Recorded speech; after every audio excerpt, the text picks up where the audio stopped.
The Muscatine City Council will come to order. Welcome, everyone, to council chambers this evening. It's good to see everyone here. Greg, would you perform a roll call, please? Yes, sir. Councilmember Spread. Present. Phillips. Present. Bynum. Present. Shahade. Present. Natvig. Present. Fitzgerald. Here. And Lorette. Present. All present, Your Honor. Very good, Greg, thank you. First thing on tonight's agenda, folks, is a public hearing on the proposed tax abatement program. Following a presentation to City Council in September 2012, staff was authorized to begin developing a program to address and stimulate new and expanding residential development in designated areas, promote infill opportunities, and encourage historic preservation. The first step under Chapter 404 of the Code of Iowa is to hold a public hearing to allow for public input. Before we get into public input, Steve Boca is here with us tonight. He's the staff representative. He has some comments from the city's perspective.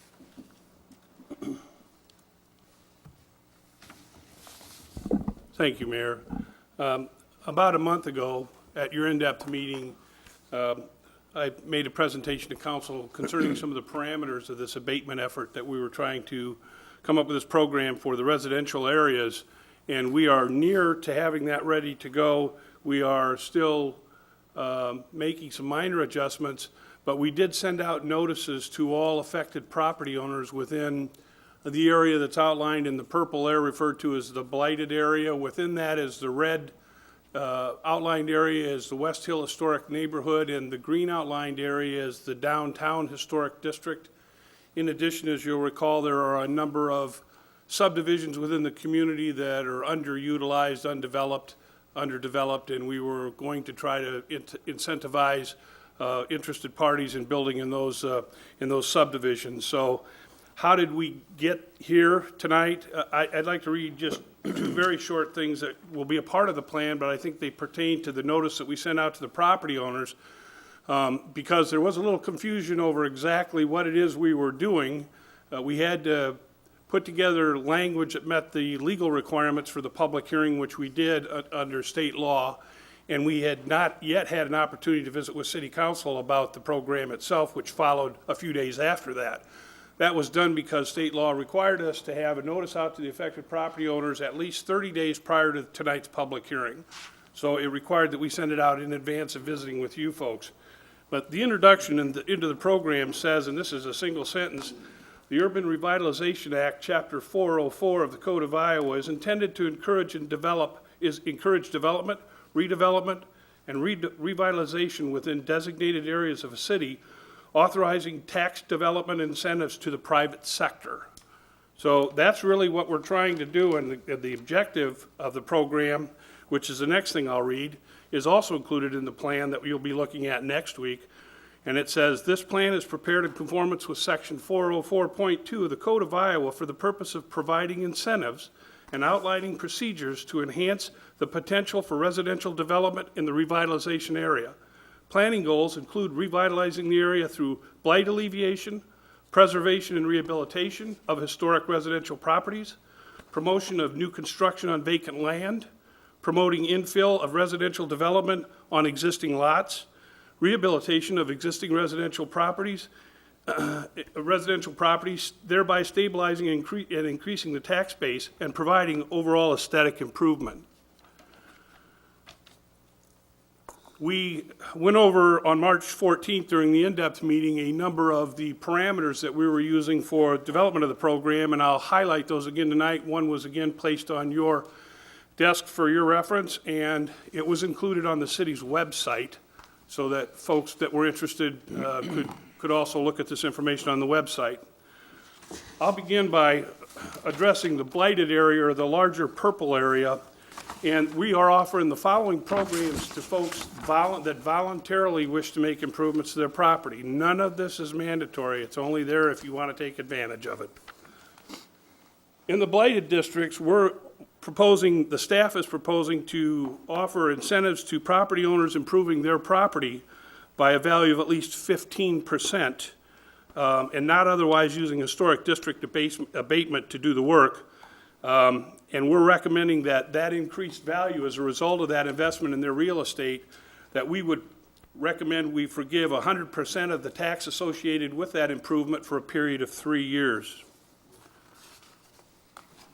Then, within that same larger area, as we referred to before as the historic district, in particular the West Hill Historic Residential Neighborhood, we would offer a similar one, except that they would have a 10% requirement as far as raising the taxable value, and we would extend to them 100% on that 10% increase for a period of 5 years. Again, I think a lot of the work that goes into historic homes, while it's nice and desirable, doesn't necessarily increase the assessed value of the property. So in recognition of that, we have offered a little more of a lengthy incentive for that. And then we have the abatement, or I'm sorry, we have the infill within that area that is not necessarily a historic building, but if folks live in those neighborhoods and want to improve their property, again, they would have to increase their value by 15%, and they would be allowed 3 years at 100% on that. New development in existing subdivisions that we outlined to you before and that was in the map included, and I have them here. We would incentivize folks that wanted to build new house in those underserved subdivisions by forgiving the taxes on the first $75,000 investment on a minimum valued property of $200,000 after completion of the home. So they would essentially paying taxes on $125,000 of a $200,000 home, which, as all of you know, is reduced even further by the rollback effect of the state tax laws.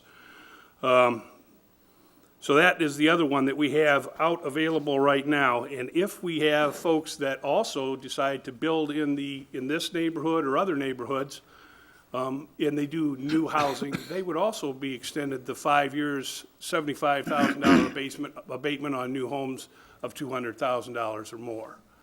So that is what we're proposing, and the only thing I'd offer tonight is that we are still dotting the i's and crossing the t's and reviewing this with bond counsel, but we believe that there is room to reduce the thresholds from 15% and 10% to perhaps as low as 5% increase. And if that's available, we would like to take a look at that and bring that up to council when you look at your program next week.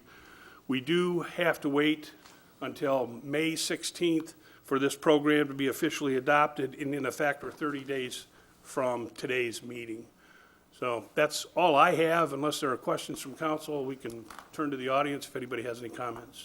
Steve, Yes, does this $200,000 include the land? it does not. Does not include the land. You have an existing value. When we sent these letters out to affected property owners, we had to prepare a list including all the existing valuations of property from the assessor's records that separate land and buildings.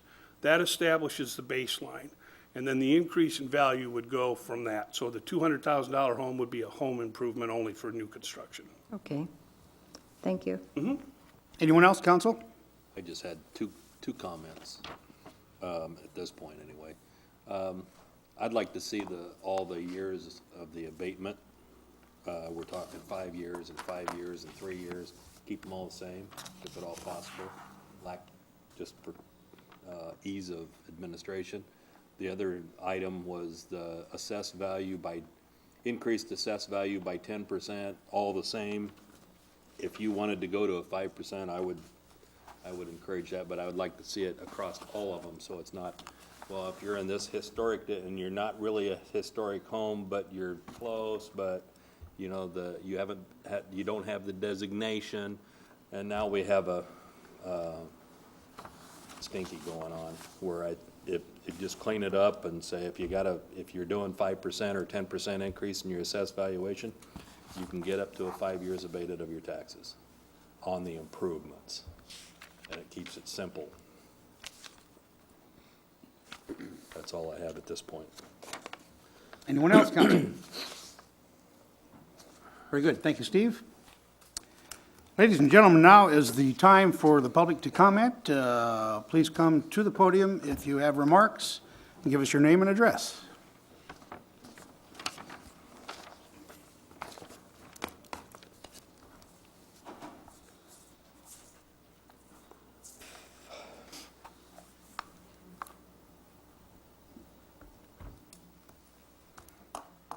My name is Janine Lee. I live at 974 Newell Avenue here in Muscatine. And I agree with Mr. Fitzgerald that it should be the same all the way across because my home, which is 50-some years, will someday be a historic home. Same with all these other newer homes. They'll be historic someday. Another question that I have is that I didn't know anything about this before I got this letter. Last summer, my husband put a new deck on our home. 2 Novembers ago, we put new siding and windows on our home. Can this be retroactive for the people who have already done improvements to their home? If it hasn't been assessed by the assessor's office yet, and if it has, have that be amended as well? Because it's not fair to the people that have already done the work to their home to be penalized because they've already done it. And I think that's all I had. Thank you. Very good, thank you. Anyone else in council chambers?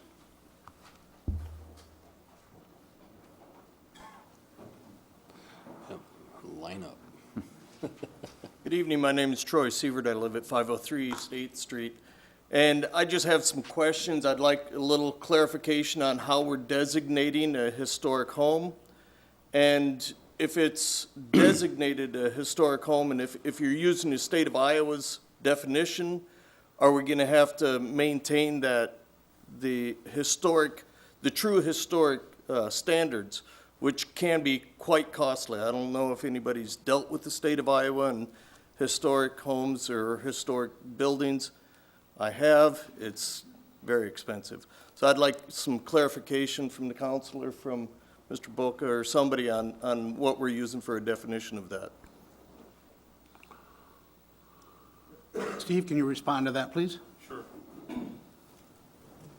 There was a commission survey of residential properties covering a large geographic area, both in the downtown and the West Hill neighborhoods, through the Historic Preservation Commission, and that was done by some folks that are trained to do those surveys.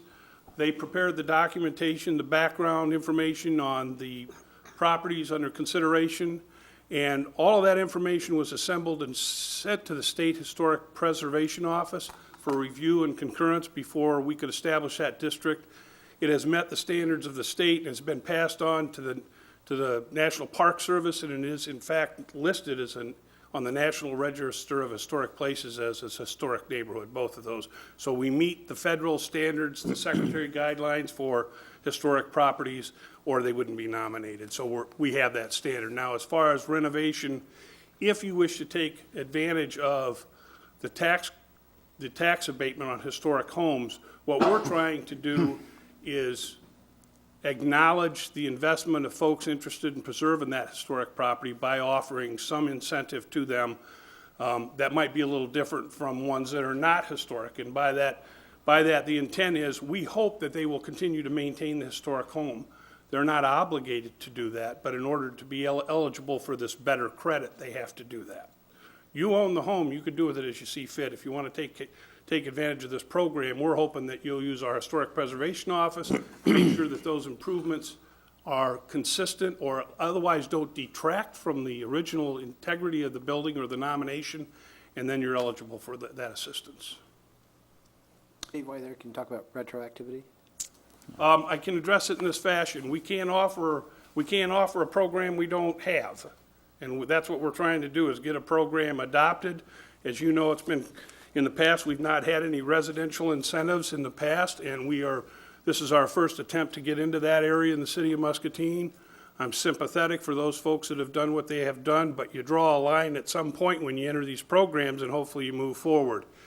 It is possible, I can't promise this, but it is possible, not unlike other tax abatement programs that the city has, that we can go back to January 1 of that taxable year, and if you've made improvements during that taxable year that mirror what we have for the assessment values we drew down on to mail the letters out, we could make you eligible, but we can't go back 2 or 3 years. We don't have the authority to do that. Frankly, neither do you. Very good. Thank you, Steve. Gentlemen, I'm assuming you're lining up for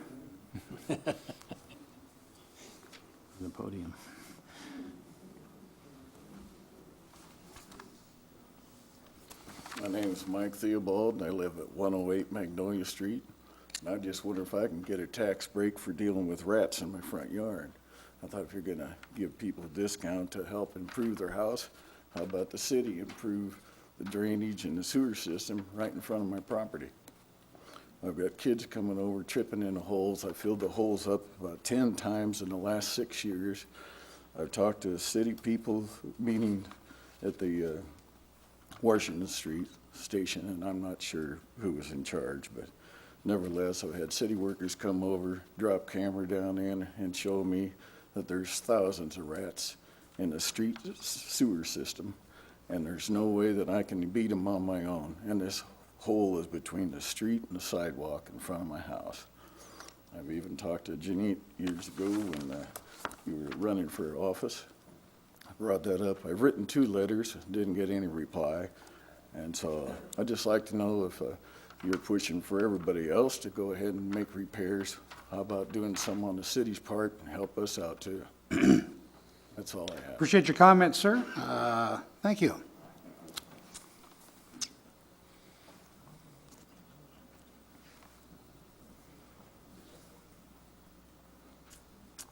My name is Lynn Pruitt. I own 4 properties in the blighted area, 1216 Grand, 2003 Lucas, 718 and a half Woodlawn, and 805 Oak. And I guess my question is there another term we can use besides blighted? Yeah? You won't like it. I guess my concern is that, say I'd like to sell one of these houses, and realtors tell the prospective buyers it's in a blighted area. One of my houses is on Woodlawn. My side of the street is blighted, the other side of the street is not. If you would drive down the street, you can't see the difference. I just wonder, how do you draw the lines on this, and would it be better to draw them on the alley rather than down the middle of the street? It might, would help with that a little bit. So I guess that's my main concern. Why this large area, Muscatine, is blighted, and you could go outside the area and have a hard time telling any difference between the two. So, I appreciate opportunities for tax breaks and all that. I just worry about property value and what this will do by getting that designation. Thank you. Thank you, sir. Well, I don't think this applies a designation. The designation is already there, am I correct? The designation is a legal term that allows the city to provide incentives and utilize other tools in those neighborhoods. Without that legal or technical term, we cannot provide the incentives. It's also part of our urban renewal plan, which originally is where we had the discussion. It was in there 10, 15 years ago when we adopted the original plan. It was in there with the update as well. It's simply a legal term that we're required to use per state code in order for the city to adopt or to have access to these tools. Also applies to some grants, does it not? That term? I don't know that it applied to the CDBG grant opportunities as well, so yes. So how do you define, what's the definition of a blighted area?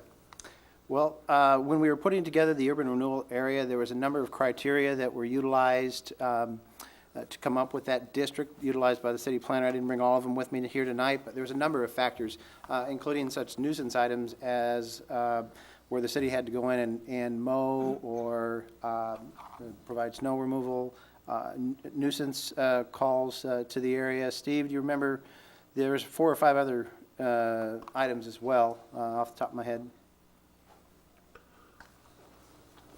Delinquent property taxes of more than $1,000, if they're more than $1,000 behind, vacancy rate, foreclosure rate, obsolescence of the building, nuisance categories where we've responded repeatedly, houses that are condemned and posted. So there are a numbering measuring sticks involved in the process, and it's outlined in the state code as well under this chapter. Any other comments, sir? Very good, thank you. Yes, ma'am.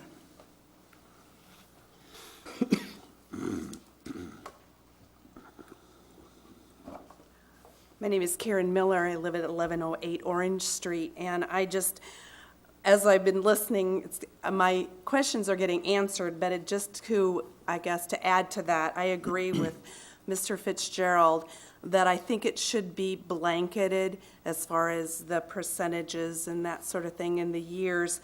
My home is not in the historic district, but it is 112 years old, so it is older.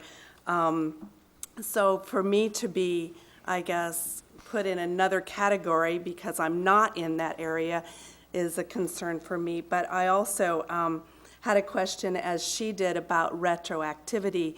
We just put siding on our home last fall, spent, like almost $10,000 or more on siding. So it's not like 2 years ago, it was just last fall. So that was my question too. Would that be considered as part of this, fixing our homes up? And I did have a question about the term blighted. I had a real problem with that. But I guess if it's a legal term, there's nothing else I can do about that. In all fairness, ma'am, I think you could individually ask each one of the council members how they feel about that term, and they would agree with you 100%. Unfortunately, Yeah, it's a term we have to use in this day and age. Yeah. Well, anyway, I guess my question, then when I got my letter was, will it be retroactive because we just did this to our home? So that were my questions. Thanks. Very good, thank you. Anyone else in council chambers? While he's coming up, could I ask, is there a designation? And I noticed we have one historic preservationist in the council chambers, been on the committee. Can someone that is outside of the historic district have their house designated as historic?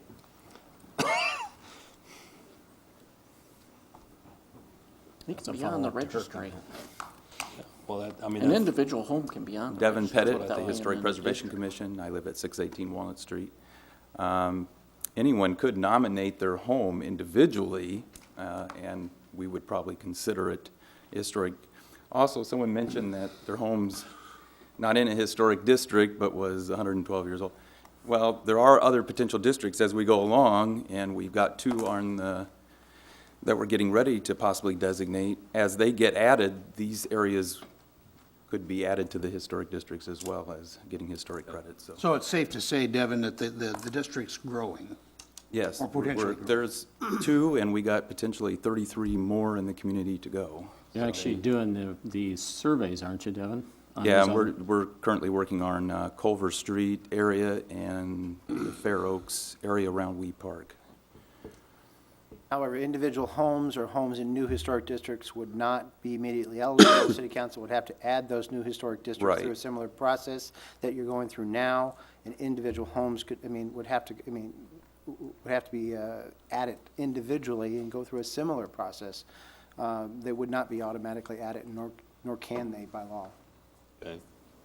Okay, thank you. Thanks, Devin. Yes, sir. My name is Pat Grimm. I live at 207 West 11th Street, and I'm part of the core group who live around Iowa Field, who's working to keep the field a green space.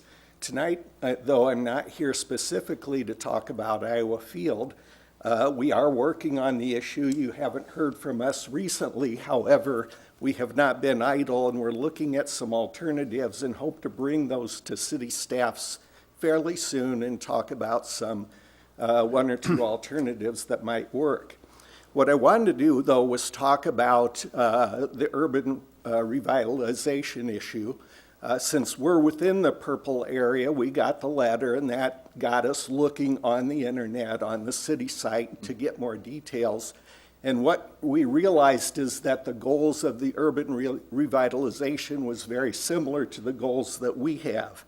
For example, promote neighborhood stabilization. Certainly we want that. By the way, we're long-term residents. We've been there a long time. And I think at least the core people plan to stay there until we cannot live independently anymore. The ones that work together right now, I think, intend to stay there pretty much forever. So neighborhood stabilization is very important. Addressing blighting influences is obviously important because everybody wants their neighborhood to be as good of a neighborhood as they can. We certainly would want reinvestment by all homeowners in the neighborhood, and certainly increasing property values is a value for anybody. So basically, we wanted to commend the council and the city staff for developing this program. We think it's a good program. We think it's valuable to Muscatine. We encourage people of Muscatine to take advantage of the program, not just as individuals, but as neighbors and as neighborhoods. Working on the Iowa Field issue has brought our neighborhood together.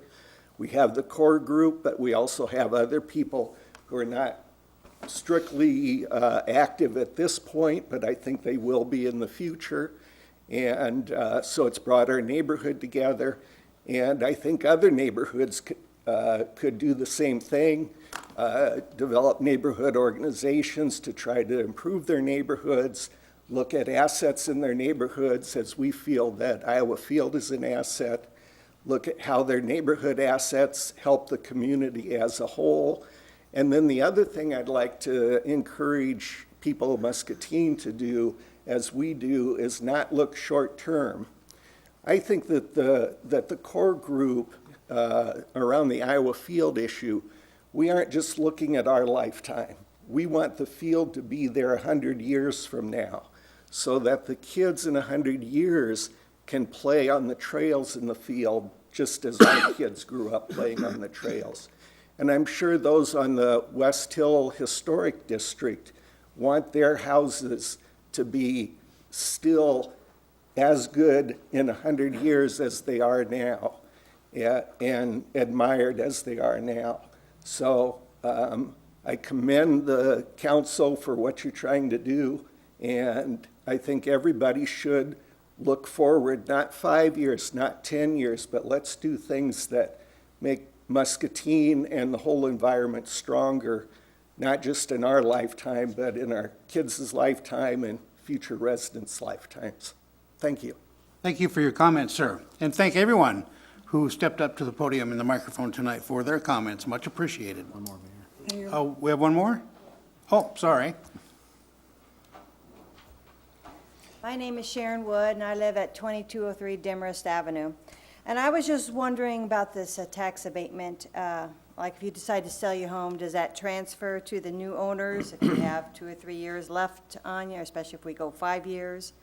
And, you know, that'd be a good selling point, and I'm pretty sure that the new owners would like to have that too for a little bit.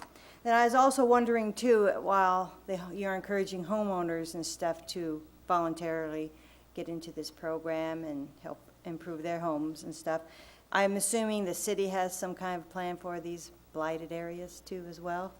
Keeping up, you know, the streets up and good repair and things like that. So just was wondering. Thanks. Thank you. Here, I've got some comments. Councilman Bynum. Mayor, this past week, once the public was alerted by these letters that there's something blighted coming to Muscatine, they really have a negative tone, a negative feeling about the word blighted. Another term that we could have called it was slum, and I think we chose a better term than slum to be called blighted. The people were definitely in favor of the purpose of our tax development, but they're very, very concerned about their property value going down the tubes. With the word blighted, property tax, it doesn't mix very well.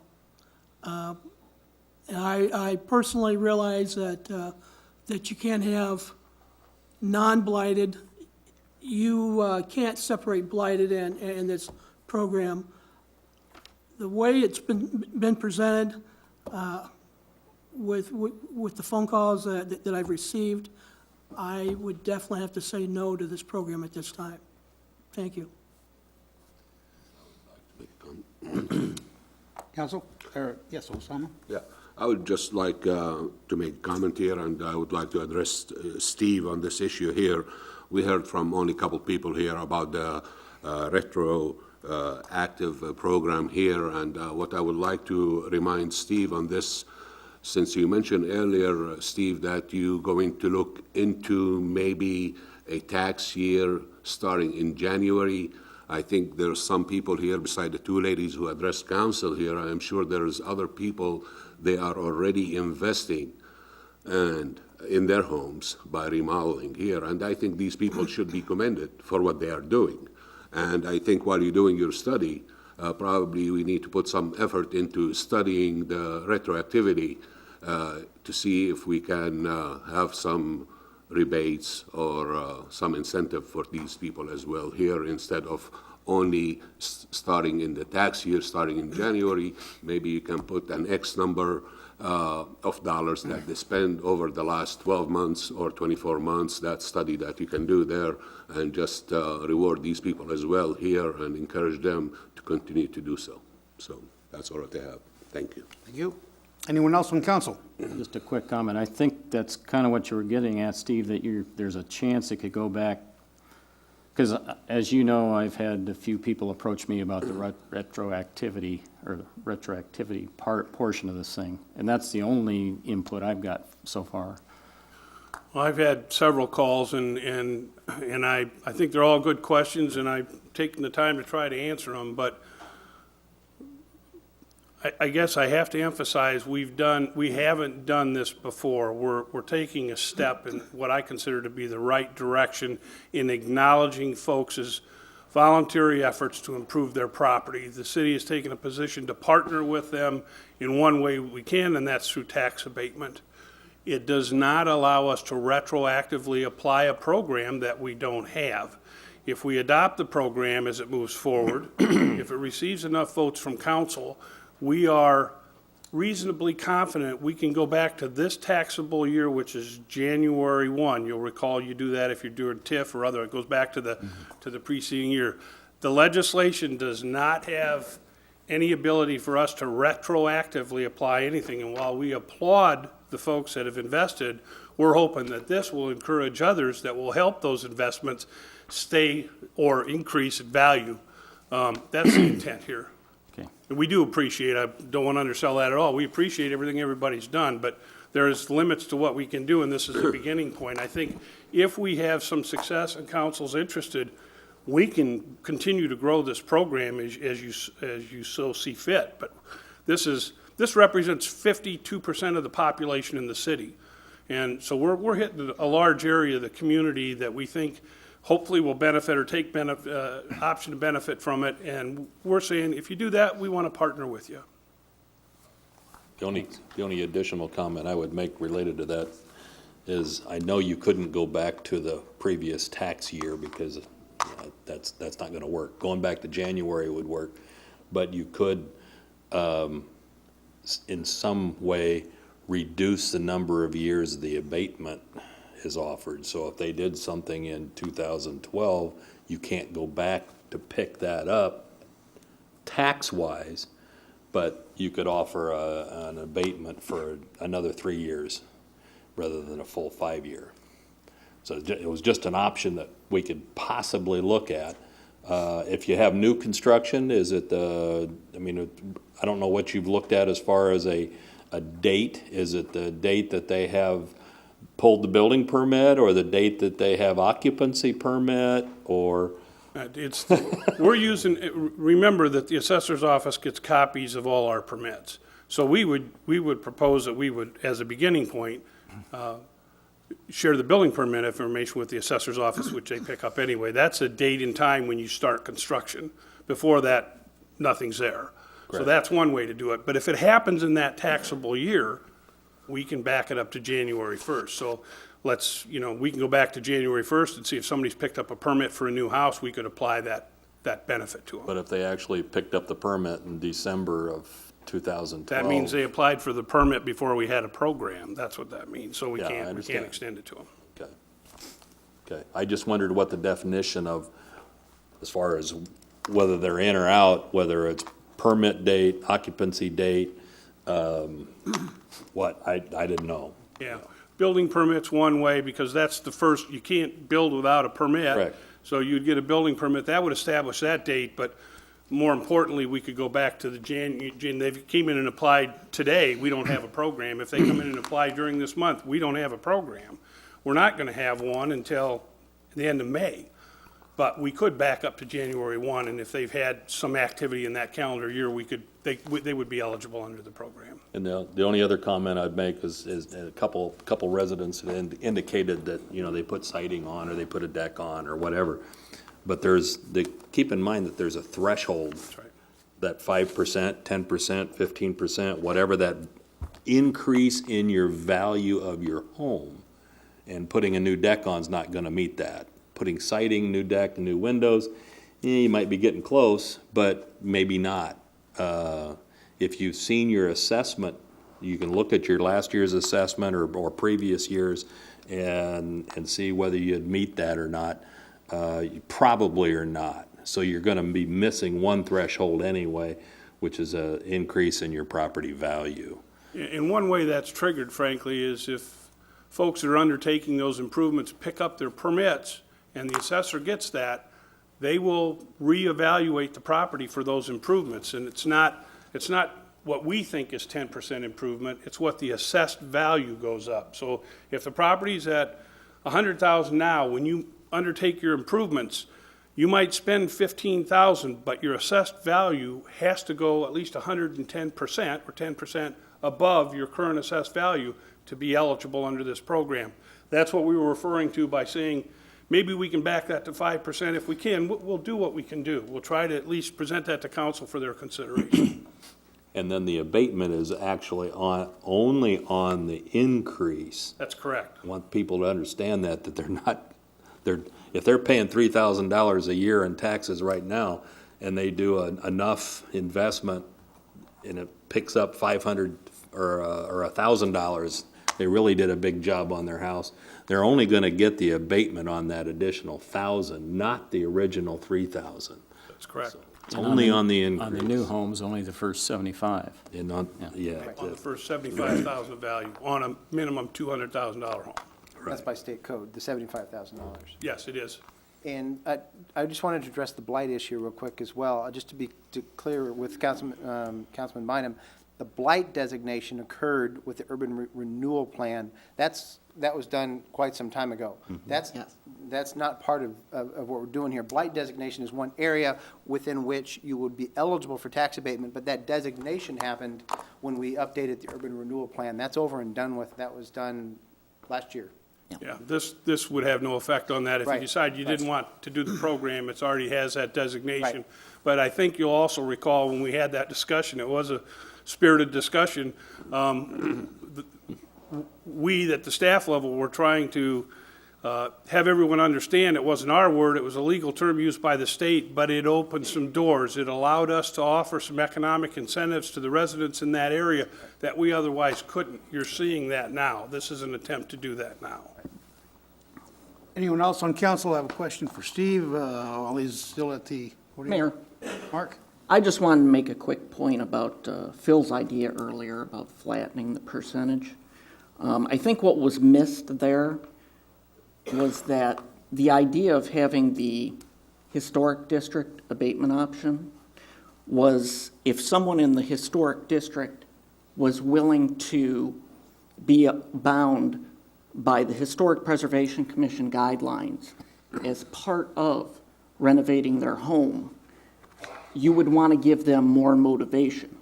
Because as Mr. Sievert pointed out, it is usually a much more costly process than simply saying, I'm going to renovate my home and not worry about the historic guidelines. And an example of that, because I live in the historic district and I have a historic home, is if I say, okay, I'm going to abide by the historic guidelines and I'm going to do all new windows in my home, the Historic Preservation Commission is going to want me to replace them with the same type of materials They're going to want wood windows because that's what's in there now. Whereas if I say, I'm just going to go by the blighted, abatement option, it's my choice. I don't have to listen to anybody. That's correct. I can say vinyl's the cheapest thing I can go with, that's what's going in. And it's not going to look as nice, but it's renovated. So that's the reason for the difference. Thank you. Anyone else in council chambers? This is a public hearing. Is there a motion to close? Move to close. Motion by Scott. Second? Second. Second, Tom. Public hearing is closed.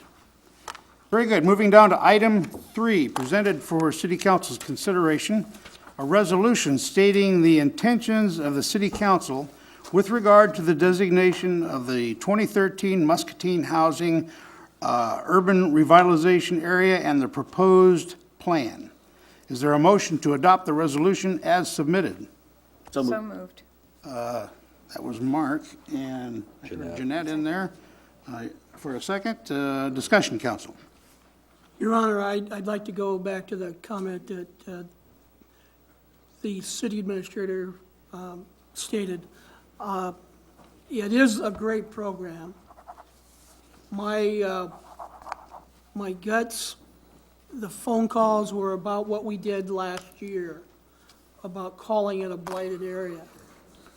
So I'd like to retract that I will be in favor of this motion. Thank you, Your Honor. Okay, anyone else, council? This is a roll call vote, beginning with Mark, Aye. Tom, Aye. Jeanette, Aye. Bob, Aye. Osama, Aye. Scott, Aye. and Phil. Aye. Motion carries 7-0. Okay, item number 4 on the agenda is a request to approve the CVB agreement. And Greg, you're going to enlighten us a little bit here? I will, Your Honor, yes. First, could I get the motion and second on that? The motion was Mark, the second was Jeanette. Jeanette. Thank you very much. Let's give it a second. Tonight, Your Honor, you have a copy of the proposed agreement with the City of Muscatine and the Muscatine Convention and Visitors Bureau. We talked about this some time ago during the transition from the chamber to an independent entity, which we now have in place. The CVB has adopted bylaws. They've begun operating. They're working on a website. They're working on an updated magazine as well, moving programs forward for marketing and promoting the City of Muscatine. And recently, the board asked us to revisit the agreement that we talked about some time ago during that transition. And I have met with the board chair, who's here tonight, Chuck Van Heck, and Tina Bolt, also a member of the commission. And I believe, I can't remember if there's anybody else at our meeting. Chris Moore. Chris Moore, yes, thank you very much, to review the agreement and talk about it. So we wanted to bring it back tonight for city council review and discussion, review the basic terms of what the agreement indicates. And it simply follows, in my mind, what we talked about last year, but what we also talked about at budget.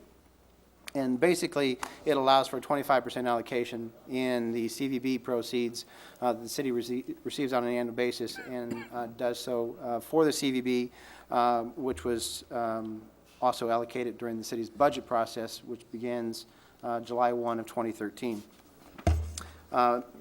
You'll note in the agreement on page 2, there's a budget and work plan that's required on an annual basis. Section 4 talks about funding of an annual allocation of 25% of the hotel motel tax revenue. Section 5 talks about an annual report and some of the metrics that we'd be looking for going forward from the CVB to indicate that, the success of the actions that CVB has taken on an annual basis. Please also note, as we talked during the budget process, that this is a one-year agreement.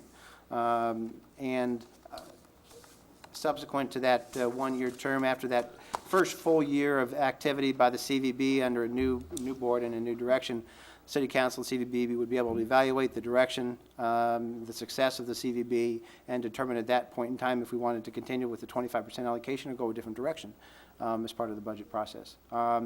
Easily updatable.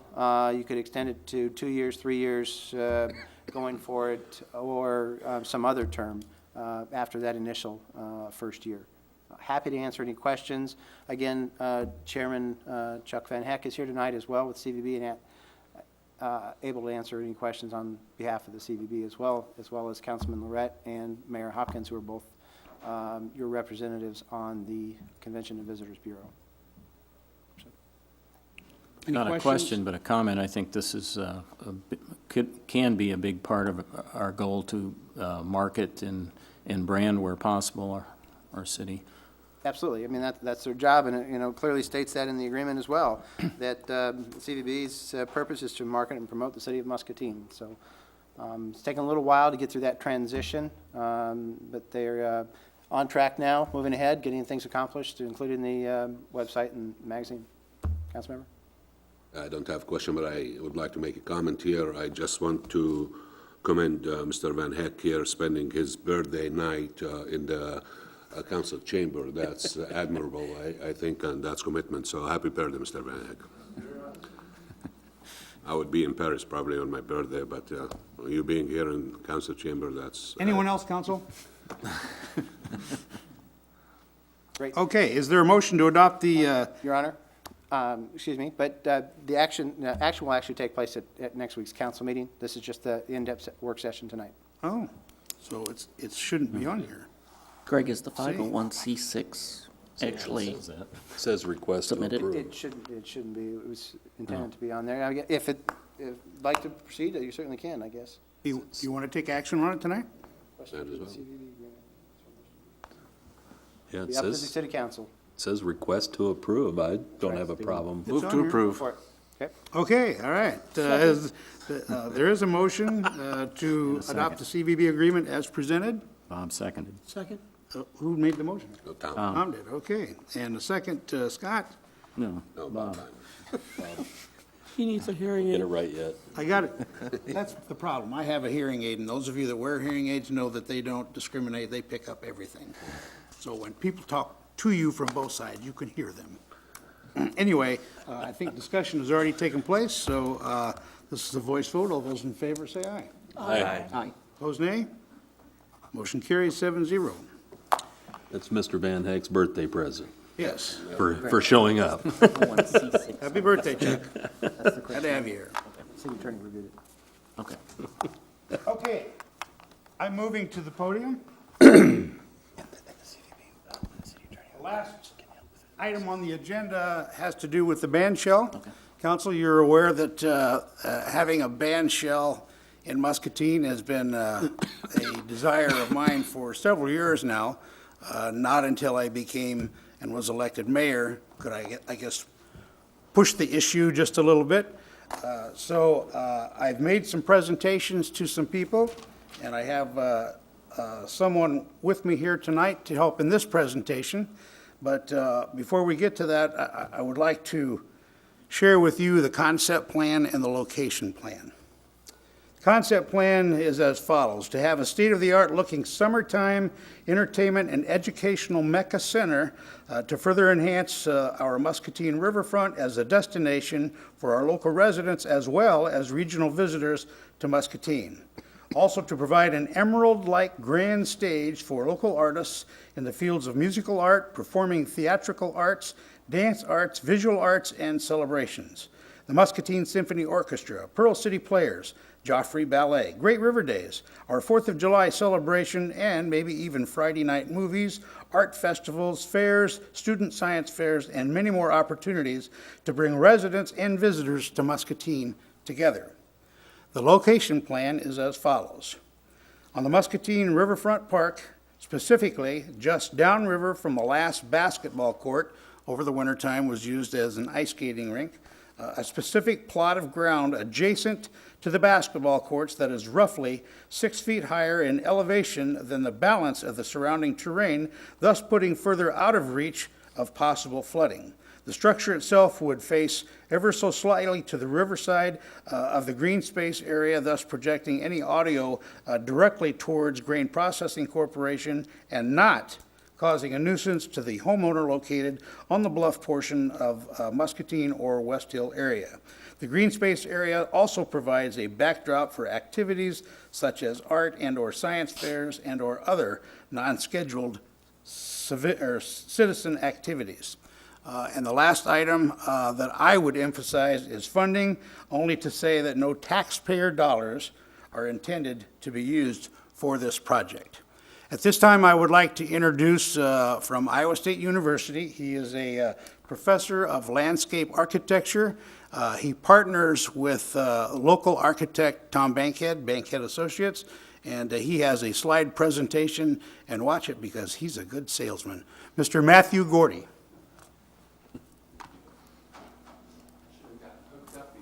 Thank you for having me. Last time I was in here, I think I was required to come by Mr. Kemp. Anyone remember Mr. Kemp from Civics? So it's nice to be back. That's a long time ago. I should preface this by saying Matt is born and raised in Muscatine, Iowa. He doesn't live here anymore, but he's a hometown boy. Were you one of Mr. Not technically Kemp's- born here. Were you one of his students? Yeah, Mr. Kemp was a student. Sat up in the and front we were row required- up there in the balcony? That's where Yes, that's right. That's where they usually sat. Let's try this again. Well, thank you, Mayor Hopkins and City Council for inviting me here. It's really exciting to be here for a number of reasons, not least of which being that I grew up here. Nice to see family in the audience, mom and dad and nephew. So the Riverfront Bancho Park.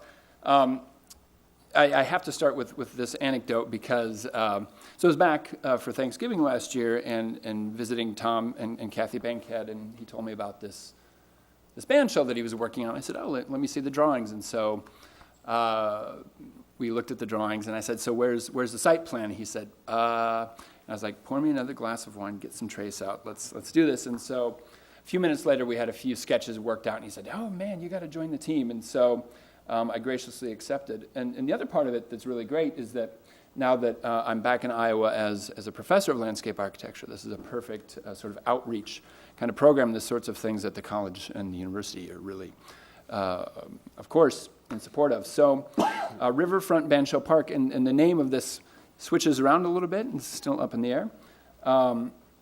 The next pearl on the string, as we're saying. So the concept plan, which that might, if you can read it, sound very familiar. I took it word for word from Mayor Hopkins' excellent summation of this project. And in fact, I used this text pretty much as is to apply for an NEA grant to support this project, and this project was selected from the whole university. We get one a year to sort of go for this funding, and so thanks for doing that work for me, and so I'll let you know. More than So welcome. On Land, that's one of my alter egos. It's the name of my design consulting business. But really, what I'm most, and this is on the College of Design website, and we got a little press here, and so that image has been flashing, and you'll see this in a moment. So yes, I'm a professor of landscape architecture at Iowa State. This is my second year. And these kinds of projects with civic engagement and landscape and cultural amenities is exactly what we do and the things that we strive for all the time. So the band shell concept, the first drawing that I really saw, as mentioned, was in Tom and Kathy's kitchen. And he has this really beautiful structure worked up. And so, you should know that sort of he brought me into this team and introduced me to Mayor Hopkins, and it's been a joy to work with all parties involved. So, just to give it a little closer, scrutiny on where this site is, to give it some map. Okay, so there you see the sort of outlined area of the band shell, downtown Muscatine. Woo-hoo-hoo. And zooming in here, you can get a little closer view of where the sort of band shell, which will literally be perched on this piece, and perhaps a park and a landscape that sort of accommodates this kind of thing. And so really what I see this is the next step in this pretty amazing riverfront revitalization project that's been going on, 20 years now in one form or another. And the riverfront's changed a lot since I was a kid. And so, you know, it's kind of strung together by this kind of incredible trailhead, right, that strings all the way through and starts all the way down here. But moving along, there's the new Pearl Landing, the String of Pearls, the lighting project, the Norbert Becky lighting project. There's this kind of amazing a momentum to really reconnect the city in a sort of recreational way and a cultural way. And I'm hoping that this piece can be the next part of that. So here's the site plan for this, and really, in some ways, it's kind of the Cadillac plan, and perhaps it's a phasing thing, but, you know, from a landscape architect's point of view, I see these two things going together. So here's a site plan. North is sort of facing this way, you know, sort of off to the side, because we know that Muscatine sits on the river. It's sort of a angle, not a north-south. So the bandshell right here, it's tucked into this grove of trees, and it's backed by this sort of line of trees, and there's some earth mounds in here to sort of give an amphitheater-like, very subtle effect. And so here's kind of an aerial perspective of that, sort of looking back towards downtown Muscatine, what that could be like someday based on this conceptual plan. So here's the sort of elements that are leading into this, and so I'm seeing it sort of bandshell and landscape. So first piece, the bandshell itself, the sort of reason to be here, kind of has two pieces to it. So of course the bandshell pad and sort of a nice accent apron around this thing. This is setting the stage. This is literally the stage, right? And the next piece of that bandshell is these four sort of space frames that sort of go back in space and make this kind of perfect stage-like setting. Here's the sort of four pieces, 22 feet high at the sort of front piece of this, and goes down to something like 14 and a half feet at the back hoop. So then this thing gets clad with these really elegant glass panels and makes this really striking sort of structure. And so here's a quick little zoom in. So these glass panels are these kind of 4-foot squares, and they're being arrayed across the top of this thing and wrapping both the base of this thing before it gets to the hoop, and then there's a sort of a backdrop at the back that's sort of also these glass panels, a side view and a front view of what that would look like. So the next piece is what we're calling the grand stair, which is sort of the piece that sort of comes down from this mound. And the idea that I had, you know, like many kids here, I was always really fascinated by the old bridge pier, the Muscatine High Bridge pier, and as a dare, we would always, you know, sort of walk around this thing and get yelled at by the police sometimes, but we did it, and I've always remembered this thing. And so to make these sort of very sort of muscular stairs coming down from the bandshell, one thing I would love to do is get our hands on some Cedar Valley limestone, which is quarried just, you know, north of here, and to sort of recall some of that material past because of this kind of amazing structure that luckily we still have to sort of know about this and still marks its spot on the riverfront. The next piece is sort of the front stage, and it kind of consists of two pieces, the runway and this sort of arts plaza, I'm calling it. The nice thing about this is it can be a sort of, the idea is that it would be paved in a really sort of elegant and nice way, so you could set tables up there and have sort of a symphony night out, have something catered there, whatever it may be.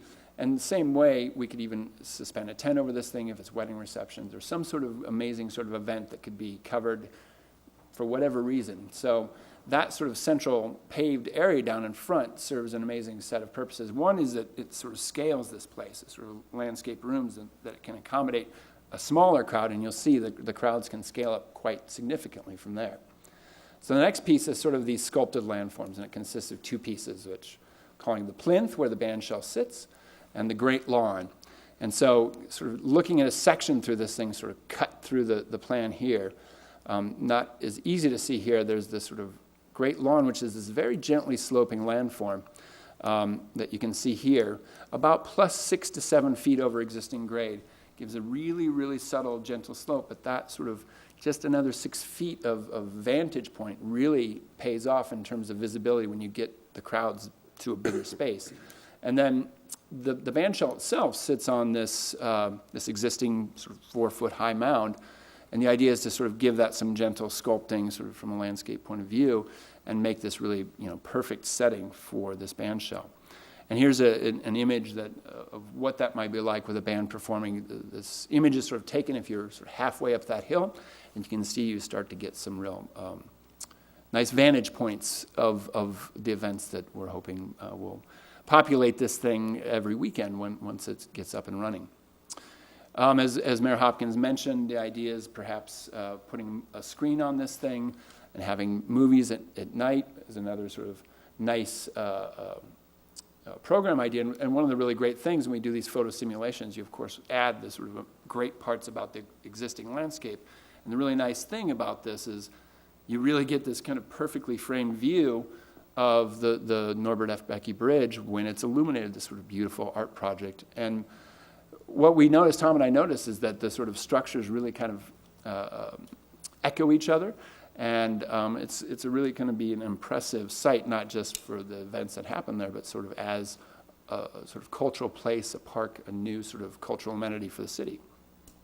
So the next piece is this Sycamore Row. And so it's this line of trees that sort of takes up that edge. And for one thing, it gives this sense of enclosure that's really important when you have these kinds of events. And here's an example from Cambridge, Massachusetts, on the Charles River. There's this incredible double allée of these sycamore trees that wrap this thing. It's a real identity marker for the city of Cambridge. And I see this as a sort of gateway to the city. It's also an environmental device, as you'll see in a second. So shade is really, really important, as well as marking this as a really special place. And so one of the things, this is, of course, a site photo kind of standing up on top of that mound. One of the things that those sycamores can do is really provide this sort of curtain here to make sure that the experience here is set off and is about the river as much as it is about the performers. And here's what it would be like on August 5th at about 3 o'clock without trees. All this crowd, this is a crowd of about 8,000 here represented on the lawn watching something, is being mercilessly assaulted with the sun's rays. But with these sycamores, given this sort of unique position of Muscatine, sort of not on a north, south, or east, west, you get a really significant boon and boost for shade that lands right on this landform. And so as an investment into this and as an investment into the riverfront, we think it's a really important piece of this. So the second piece is this Honey Locust Grove, which the band shell is sort of nestled into here. And the idea about that is similar in that it becomes this backdrop. So without that sort of wrapping grove, the eye is sort of taken to the sort of expanse of this kind of incredible waterfront, and it sort of lands and puts scale to this. And another thing that's going to be really incredible, we think, is that at night when this thing is illuminated, it's really going to glow from it within this grove. And so we think these things work together to really make this a sort of a complementary landscape and sort of a performance venue. So the last piece is sort of these overscaled lights that serve many purposes, which is why I'm calling it Lights Plus. And so they're quite large, and when you look at this sort of a section view looking back, they match right up with the bluffs.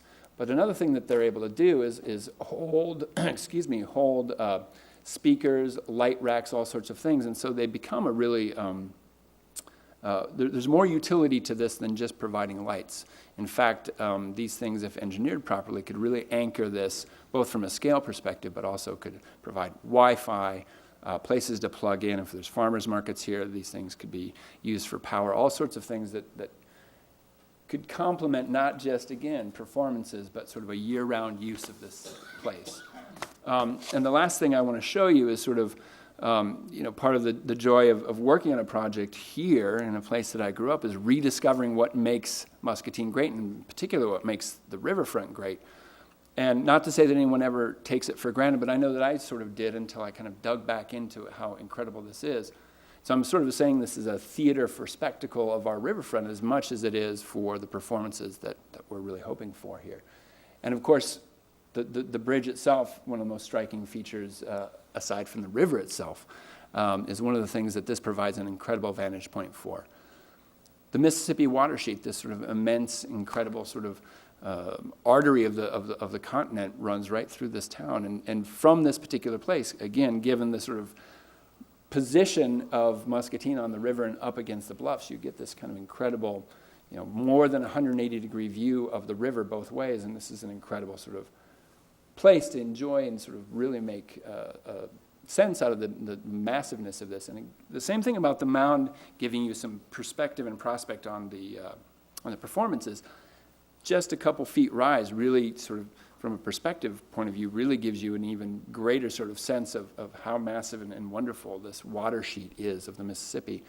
And then the last piece is sort of, I was struck at how incredible our industrial heritage features in this kind of riverfront experience, and as an amazing piece of economic and sort of just infrastructure, our view of this thing is quite extraordinary too. And so with that, I see this. Oh, and I'm sorry, of course, and Mr. Clemens here, you all know this quote where he extols the virtues of the sunsets and the sunrises that one can get here in Muscatine. And again, based on that position on the river, that's sort of not quite north and south or east-west, we can get a shot of the river, of the sunset, as well as the sunrise if you were an early bird.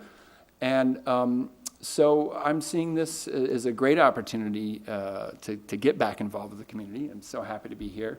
And an incredible sort of piece of cultural infrastructure to keep that momentum of this revitalization, this cultural renaissance of our riverfront going. So I kept it short and sweet. That's the bones of the project. Very good. And thank you so much. Thank you, Matt, for being here tonight.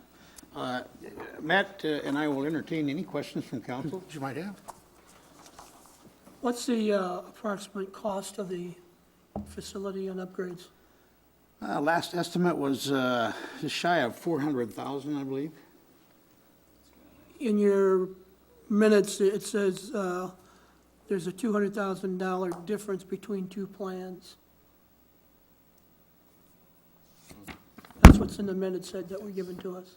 Parks and Rec. Park and Rec Commission. Oh. I think the cost, the structure, is my understanding, was about $400,000, and then there was a cost for the landscape and the trees, et cetera. Is that correct? Yes, and as Matt noted, I think he used the term Cadillac version. Yes.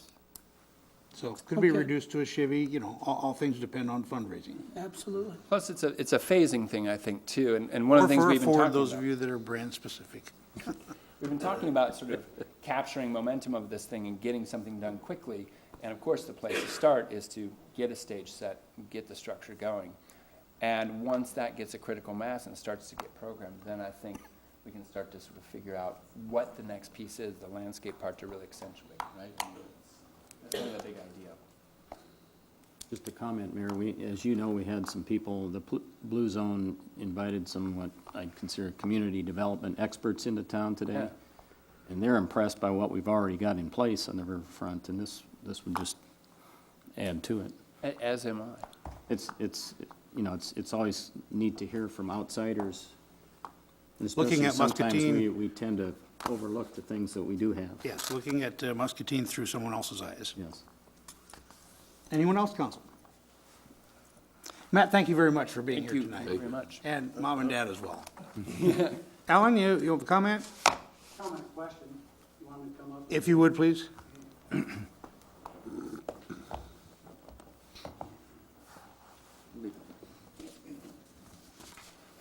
Alan Harvey, 2206 Oak Valley Drive.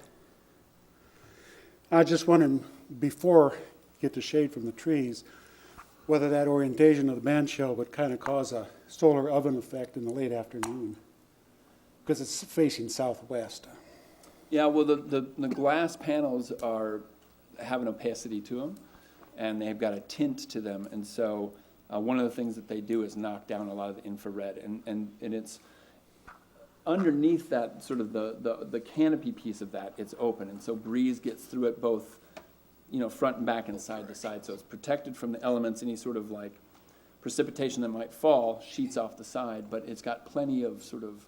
As you was presenting it, if it wasn't for that handy mound and stuff, I was thinking if it was turned 180 degrees, it might be better where the band shell is shading itself really in the afternoon. Yeah, that's the distinction between having a sort of a solid material as the canopy over this thing and having this glass. Primary reason, Alan, for the shell facing the direction as it is there's a little bit of history in downtown Muscatine about music venues and the direction that the audio that bands, for example, would produce. and where that audio goes. A band shell by nature is a projectile of sound. And we wanted to put this thing in a position where, and I note that in the plan, so that it's not causing a disturbance to the homes directly on top of the bluff or any of the residents in the West Hill location. So, anyone else? One more thought, I could envision some for-profit concerts wanting to present during the summer or something like that, and bringing people into town as a destination also. Well, there's a very popular New Orleans jazz band that's scheduled to come to Muscatine, I believe, first part of June. And the CVB and other folks in the community have been in discussions with the Mississippi Valley Blues Society. They want to bring some blues music to Muscatine as well. So there's just two examples of potential use for a facility like this. So, anyone else, council? Comments? Is there a motion to adjourn? So moved. Meeting's adjourned. Anyone comments? It's a good plan.